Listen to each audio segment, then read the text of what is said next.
Donald Trump ప్రమాణ స్వీకారానికి కొన్ని గంటల ముందు మెలానియా ట్రంప్ సంచలనానికి తెరతీశారు. తన పేరు మీద సొంతంగా మీమ్ కాయిన్ ని విడుదల చేశారు. క్రిప్టో కరెన్సీ మార్కెట్లో వినియోగించే కాయిన్ ఇది. ఈ కాయిన్ క్రిప్టో మార్కెట్లో అందుబాటులో ఉందని ఆమె ప్రకటించారు. దీనికి సంబంధించిన సమాచారాన్ని తన అధికారిక ఎక్స్ అకౌంట్లో పోస్ట్ చేశారు. సోలానా బ్లాక్ చైన్ ప్లాట్ఫామ్ ఈ కాయిన్ ని రూపొందించింది. మార్కెట్ వాల్యూ, కొనుగోళ్లు, అమ్మకాలకి సంబంధించి వాణిజ్యపరమైన ట్రాకింగ్ మొత్తాన్ని కూడా ఆ సంస్థే పర్యవేక్షిస్తుంది. ఇది మార్కెట్లోకి లాంచ్ అయిన కొద్దిసేపటికే Donald Trump meme coin crash అయింది. దాని విలువ గణనీయంగా తగ్గింది.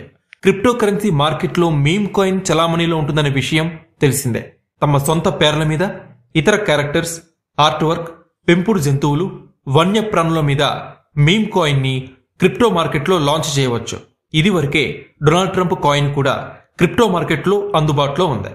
ఇక ట్రంప్ ప్రమాణ స్వీకారానికి సంబంధించి మరింత సమాచారం చూసినట్టయితే, ప్రమాణ స్వీకారానికి కొన్ని గంటల ముందు ఆయనకి రష్యా అధ్యక్షుడు వ్లాదిమిర్ పుతిన్ శుభాకాంక్షలు తెలియజేశారు. డొనాల్డ్ ట్రంప్ అమెరికా ప్రజల నమ్మకాన్ని చూరగొన్నారని ప్రశంసించారు.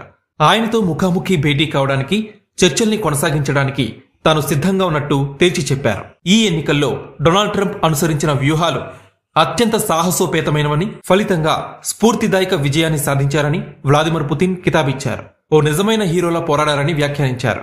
రష్యాతో సత్సంబంధాలని పునరుద్ధరించుకోవడానికి ప్రాధాన్యతనిస్తామంటూ ట్రంప్ చేసిన ప్రకటనను ఈ సందర్భంగా పుతిన్ స్వాగతించారు.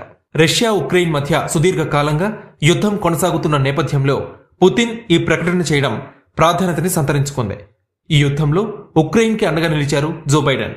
రష్యాని ధీటుగా ఎదుర్కొనడానికి ఉక్రెయిన్ కి $1 మిలియన్ కొద్దీ ఆర్థిక సాయాన్ని ప్రకటించారు. అదే స్థాయిలో ఆయుధాల్ని అందజేశారు.